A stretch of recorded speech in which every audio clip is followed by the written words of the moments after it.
కోనూరు రమాగాయత్రి స్కూల్లోని జాయిన్ చేసామండి మా బాబుని. పేరు దినేష్ శ్రీమణి అండి. చాలా ఇబ్బందిగా నిన్న నిన్న మార్నింగ్ 9 గంటలకి చాలా దారుణంగా బస్సు నుంచి లాక్కెళ్ళి మరి కొట్టాడండి. కొడితే ఆడి వయసు వచ్చి 5 సంవత్సరాలండి. పిల్లోడు సరిగ్గా బలహీనంగా ఉంటాడండి.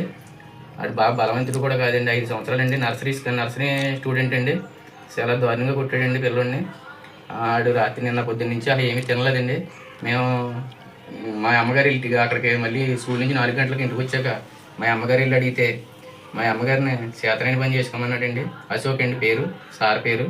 రమాగాయత్రి స్కూల్ అండి, కోనూరు అండి. చాలా దారుణంగా మాట్లాడారండి. మాకు చాలా అవమానం జరిగిందండి నిన్న స్కూల్ దగ్గర. నిన్న సాయంత్రం మాటలు 8 గంటలకి 7:30కి మేము 8 గంటల అయ్యేటప్పటికి స్టేషన్కి వెళ్ళామండి, పెరవల్ పోలీస్ స్టేషన్కి. అక్కడ కంప్లైంట్ ఇచ్చామండి. అక్కడి నుంచి వాళ్ళు గవర్నమెంట్ హాస్పిటల్కి తీసుకెళ్ళారండి. హాస్పిటల్లో కంప్లైంట్ తీసుకున్నామండి. రిసిప్ట్ ఇచ్చారండి మాకు. అది కూడా మా దగ్గరే ఉందండి. మాకు న్యాయం జరగాలని కోరుతున్నామండి.